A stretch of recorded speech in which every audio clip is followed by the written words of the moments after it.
Hey, Drift folks. I'm OP Noob. I run a Drift group on PC, and I just want to make this video to kind of show you guys who are interested in learning how to drive better, how to drift some. We're going to talk about two main ways of how to drift. We're going to talk about inertials or momentum drifting, and then also clutch kick drifting.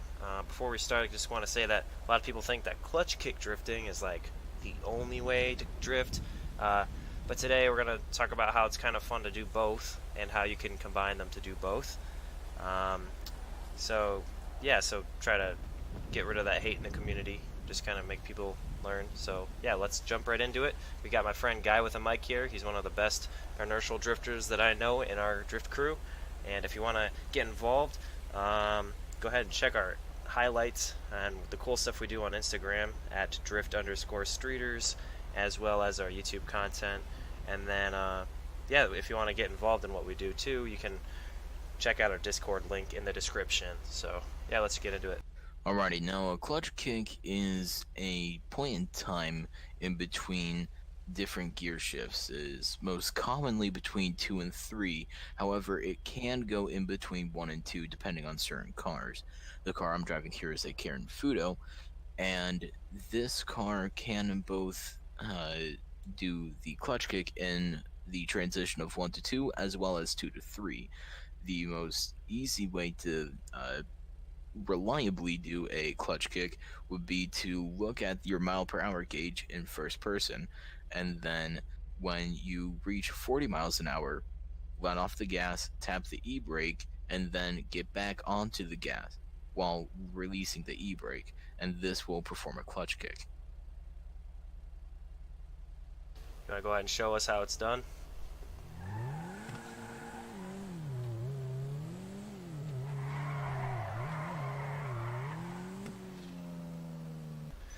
Alright, so now that we covered what a clutch kick is, and like I said, we're going to talk about that a little bit later when it comes to the clutch kick style that relies solely on that style, clutch kick thing that we talked about. We're going to take it away with a guy with the mic. He's going to show us how to drift downhill with inertial style drifting. Yeah, so the primary component of an inertial style drift is to try to keep as much of the car's momentum going down the hill and forward as possible. Whether this is trying to use incredibly aggressive racing lines that cut on the inside of the corner, or if you are basically using as little angle or as much angle to try to redirect the car's momentum to the way that you want to get it. This is very much like a power slide in an all-wheel drive or four-wheel drive vehicle, but mainly the difference is that the two-wheel drive, or the rear-wheel drive, excuse me, is going to be a lot more controllable when actually entering it downhill compared to the all-wheel drive and four-wheel drive power slides. Do you want to talk about real quick how you use your e-brake and what you think about that? Sure. So whenever I go in for a run, what I tend to do is my e-brake I use for either a small clutch kick on the exit of a corner, like if I can line myself up for a small corner here. So right there I use an e-brake in, and then I use the e-brake to do a small clutch kick out. So that's how we help recover speed, right? So you can see that on the exit of the drift, what I will use is that there, and then I gain an extra amount of tire slide. You can see that the tire tracks on the ground create a very smooth curve, and that is from the clutch kick redirecting the momentum going in a somewhat circular fashion. Alright, sounds good. So now that we have an idea of how cars swing around a little bit by themselves, we're going to talk about the clutch kick technique and what that is. That was a pretty dope drift right there. Thank you. Alright guys, so now we're going to talk about my clutch kicking technique, not my technique, but the clutch kicking technique, which relies on the clutch kick to make yourself go sideways. So I'm going to show you that in a second, but before you do that, I'm just going to show you what stancing a car is. This pretty much lowers the suspension by damaging it and makes the car slipperier on all 4 tires. And there's also only a few handful of cars that can do this.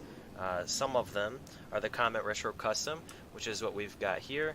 Other ones are the Vapid GT, the Schwarzer, the Banshee 900R, the Willard Faction, the Yuga, just to name a few. There's a couple more, but those are my favorites.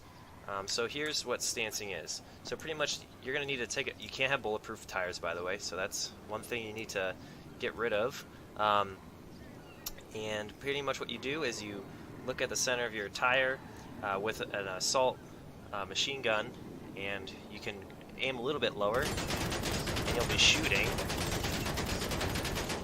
Now if you noticed, the suspension dropped 2 times, and that's what you want to look for. You want to look for the suspension dropping 2 times. So look at that little section and watch for it to drop 2 times. 1, 2, boom. So we're going to do that on all 4 tires, and then we're going to start drifting. 1, 2. 1, 2. Now the Banshee 900R is an exception. It kind of has a weird way to stance because it wants to blow up for some reason. But we're not going to teach that in this video. That might be... Alright, so similar to what Guy with a Mic showed us, I'm going to show you how to clutch kick in the way that we do to do a clutch kick drift. This is going to take a lot of practice. It took me probably a week to just get started, just to start getting comfortable doing this. So I want you to listen to the gears. So, like I said, this car is stanced. It has a lot of less traction. So, just listen. So we got first gear, we got second gear, and then the e-brake, boom. You can instantly see that the car sped up a lot, and there's also these tire marks which were made. Now, these really long tire marks is what is going to be used to slide our car sideways. So now I'm going to show you what my hand does, so you can see exactly what my hand is doing. Alright, so I jumped onto my smartphone so I can show you what my fingers do when I am clutch kicking. So when this is the gas, obviously, and this is the e-brake. Those are pretty much the 2 things you need, and then also steering. And then if you want to change your camera to see a little bit. But most importantly, pay attention to what happens to my fingers. So first gear, second gear, boom. Clutch kick, another clutch kick.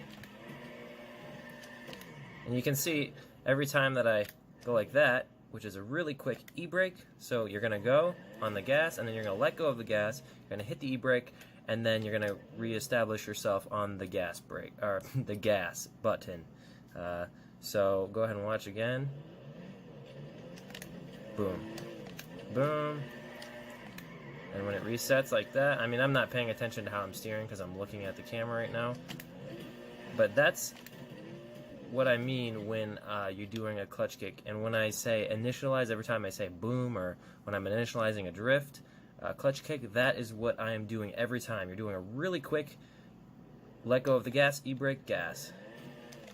Like that fast. So that's really how fast you need to be. And I just wanted to show you that because it took me a while to understand what actually was happening with the hands of the people who were doing it. Alright, so we're here at the LSIA parking lot drift location. It's one of our favorite places to drift. And I'm going to show you how to clutch kick and how to effectively do it, or at least what it looks like when you do it effectively. I'm not by any means saying I'm the best clutch kicker drifter in the world, but I'm just going to show you kind of what it looks like. And what I want you to listen to is the speed of the engine, and when you hear the RPMs raise, and what you see, what happens to the tires when it kicks the car out. So that's what you want to look for, because that's what the clutch kick is.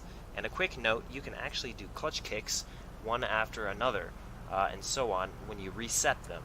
And so listen to the engine and when it resets the clutch kick, because every time I do that, that's when I redo the whole process of hitting the e-brake and hitting the gas. So that's what you need to listen for when you're learning how to clutch kick yourself, because it takes a little bit of time to learn when you can clutch kick again. Alright, so let's go ahead and get into it.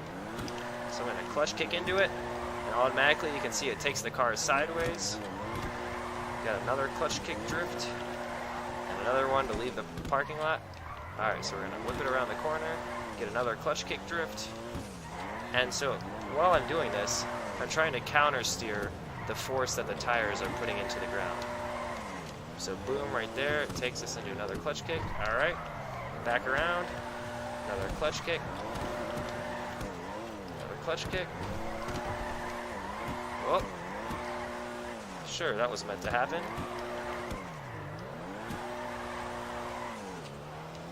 So, as you can see, if you're not careful, you really can spin out fairly easily. And I want you guys to think about that when you're practicing yourself. Now, when we were talking about how clutch kick drifting can work together with inertial drifting, we want to show you that you can really start the drift with inertial drifting when you take some weight of your car and throw it, like right here. You see it slides, but I'm not clutch kicking it at all when I do that. What I want you to try to do when you're practicing, and once you get the hang of clutch kick drifting, I want you to try to throw the car first, and then I want you to try to clutch kick out, because that's going to give you a longer drift. So we're going to throw the car, and then clutch kick out. So when you do that, you actually get a longer slide pattern than you could get with either other two. Oh, so at that one, we kind of clutch kicked a little bit late and we spun out a little bit. But that's the kind of thing I want you to focus on when you want to try to get better by using both techniques, because one is not necessarily completely better than the other. They both have their fails, their strengths, and their weaknesses. So yeah, that's pretty much about it, all that I wanted to cover. Thanks to Guy with a Mic for showing us his inertial drifting or momentum drifting expertise. And if you guys want to check out some of the things we do, like I said before, check us out on Instagram at drift_streeters and our YouTube compilations, as well as join our Discord server with the link down below if you want to get involved and talk to us personally.